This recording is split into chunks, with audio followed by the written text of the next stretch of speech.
Hello friends, എല്ലാവർക്കും നമസ്കാരം.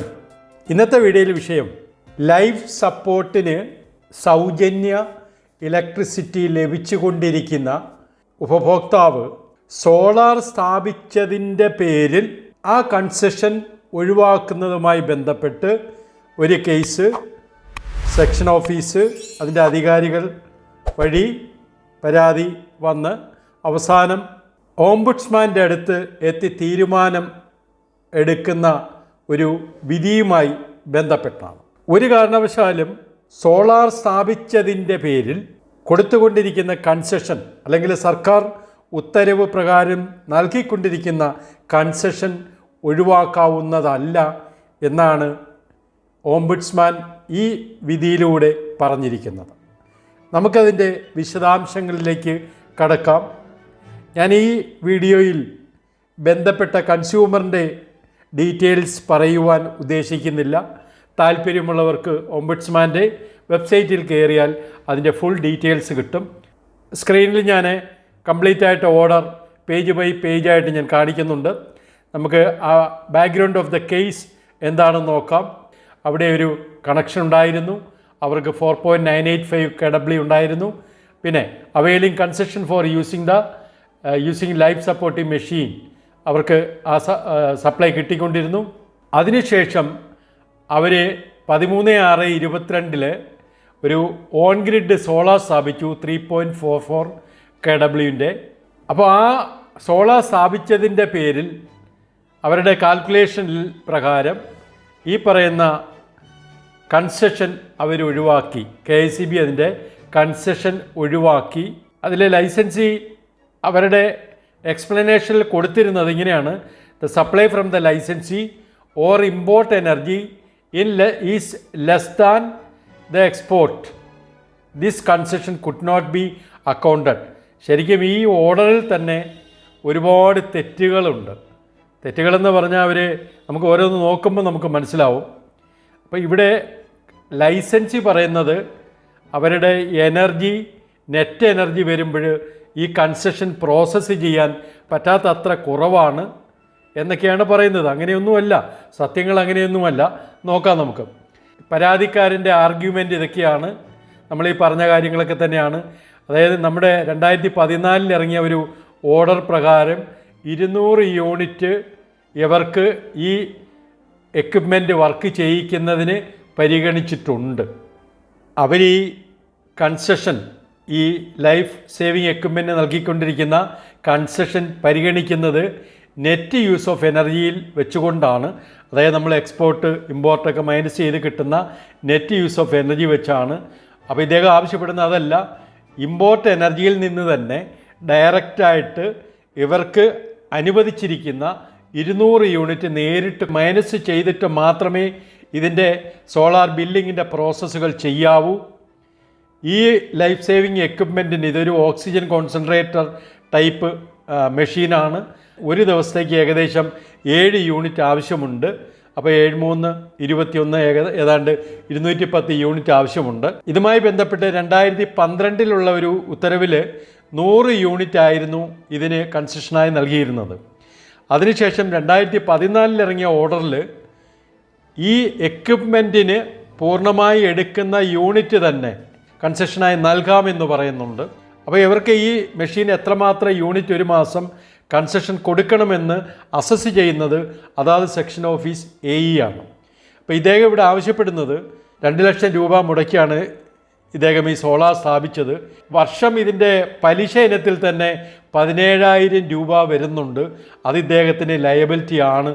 പിന്നെ the export energy is my own energy from my solar plant which KSEB has no right to claim for calculation purpose എന്നൊക്കെ ഇദ്ദേഹം വാദിച്ചിട്ടുണ്ട്.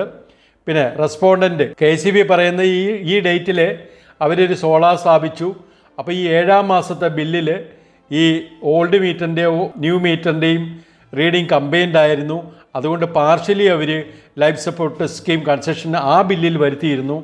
അതിനുശേഷം അവർ പറയുന്നത് solar generation export become higher than that of consumption import and as a result only fixed charge and meter rent was included in the subsequent energy bills. ശരിക്കും ഇത് സത്യമല്ല. ഇതാണ് അതിൻ്റെ മൊത്തം കാൽക്കുലേഷൻ. ഇതിൻ്റെ അകത്ത് നമ്മൾ പരിശോധിച്ചാൽ 6/22 ഈ റീഡിംഗ് ആണ്. ഈ മാസത്തെ ബില്ലിൽ ഓൾഡ് മീറ്ററും ന്യൂ മീറ്ററും കൂടെ പരിഗണിക്കേണ്ട ഒരു കേസ് ഇവിടെ വന്നിട്ടുണ്ട്.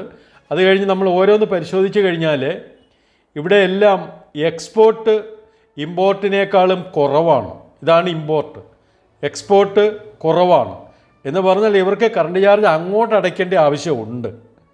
ഇവരുടെ മന്ത്ലി ഈ എക്സ്പോർട്ടിൽ നിന്ന്, അതായത് ടോട്ടൽ ജനറേഷൻ ഇവിടെ പറയുന്നുണ്ട്, സോളാറിൽ നിന്ന് ടോട്ടൽ ജനറേറ്റ് ചെയ്ത്, ഇപ്പോൾ ഉദാഹരണം 544 യൂണിറ്റിൽ 336 യൂണിറ്റ് KSEBിക്ക് കൊടുത്തു, ബാക്കി 208 യൂണിറ്റ് അവർ നേരിട്ട് ഉപയോഗിച്ചു.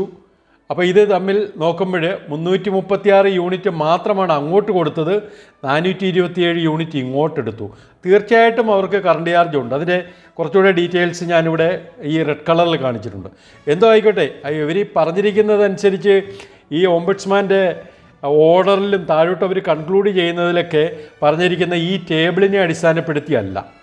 അവർ പറയുന്നതെല്ലാം നെറ്റ് എനർജി ഈ കൺസെഷനേക്കാളും താഴെ ആയതുകൊണ്ട് അവർക്കിത് പ്രോസസ്സ് ചെയ്യാൻ പറ്റുന്നില്ല. മാത്രമല്ല അവരുടെ ഒരുമ സോഫ്റ്റ്വെയറിൽ ഇങ്ങനെ സോളാർ സ്ഥാപിച്ചവർക്ക് ഇങ്ങനൊരു കൺസെഷൻ കൊടുക്കാനുള്ള ഒരു പ്രൊവിഷൻ ഇല്ല എന്നൊക്കെയാണ് പറയുന്നത്.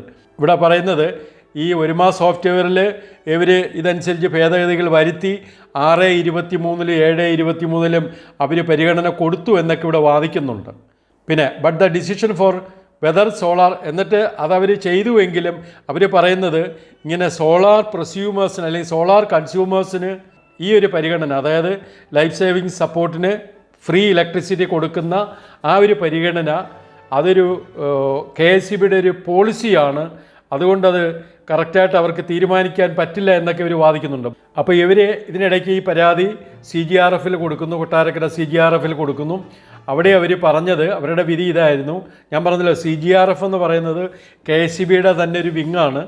അവരൊരിക്കലും KSEBിക്ക് വിരുദ്ധമായിട്ട് സാധാരണ രീതിയിൽ അവരൊരു ഓർഡർ ഇറക്കില്ല. പിന്നെ അവർ കൺക്ലൂഡ് ചെയ്യുന്നിടത്ത് അവർ പറയും നിങ്ങൾക്ക് പരാതി ഉണ്ടെങ്കിൽ തുടർന്ന് ഓംബുഡ്സ്മാനിൽ പോകാം എന്ന് പറയും. അപ്പോൾ ഇവിടെ ഈ CGRFിൻ്റെ കൺക്ലൂഷൻ ഇങ്ങനെയായിരുന്നു: the honourable forum find that the issue to be considered in this case is a policy matter to be decided by the KSEBിൽ. അതുകൊണ്ട് അവരങ്ങനെ ഒരു തീരുമാനമെടുക്കാതെ അവരത് വിട്ടു. തുടർന്നാണ് ഇത് ഓംബുഡ്സ്മാനിൽ വരുന്നത്. അപ്പോൾ ഓംബുഡ്സ്മാൻ പരിശോധിച്ച് അവർ ഹിയറിംഗൊക്കെ നടത്തി.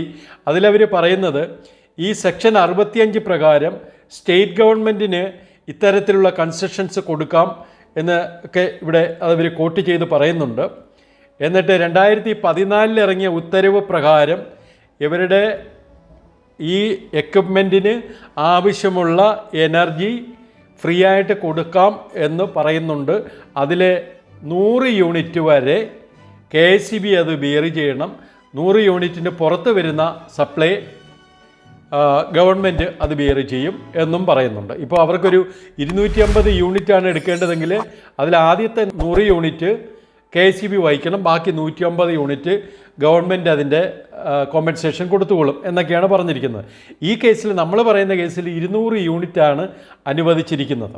ഈ ഓംബുഡ്സ്മാൻ്റെ ഫൈൻഡിങ്സിൽ ഈ ഒരു കോളം ഞാൻ കോട്ട് ചെയ്തിട്ടിരിക്കുകയാണ്. കാരണം ഇതിൽ ചില കാര്യങ്ങൾ എനിക്ക് ശരിയായിട്ട് തോന്നുന്നില്ല. In the case in hand the അപ്പലൻ്റ് was getting this concession before the solar plant was installed and connected to the grid.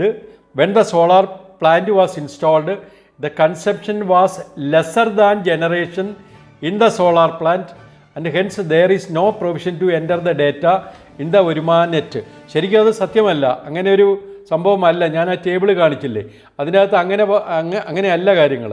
ഇവർക്ക് ശരിക്കും അങ്ങോട്ട് കറണ്ട് ചാർജ് അടയ്ക്കേണ്ട കാര്യം വരുന്നുണ്ട്. എന്തോ ആയിക്കോട്ടെ, അതിനൊന്നും നമുക്കിവിടെ ഇമ്പോർട്ടൻസ് ഇല്ല. ഇതിൽ ഓർഡറിൽ അവസാനം പറഞ്ഞത്, നമ്മൾ ഈ 2014 പറഞ്ഞിരിക്കുന്ന ഈ ഓർഡറിൽ പ്രത്യേകിച്ച് വ്യവസ്ഥകളൊന്നും പറഞ്ഞിട്ടില്ല. അതായത് neither the government order or the order of KSEB doesn't spell about this issue. ഇങ്ങനെയുള്ളൊരു ഇഷ്യൂയെ പറ്റി അതിനകത്ത് പറയുന്നില്ല. അതായത് സോളാർ സ്ഥാപിച്ചു കഴിഞ്ഞാൽ ഈ കൊടുക്കുന്ന കൺസെഷൻ ഒഴിവാക്കണം എന്ന് യാതൊരു ഓർഡറിലും കണ്ടീഷൻ പറയുന്നില്ല.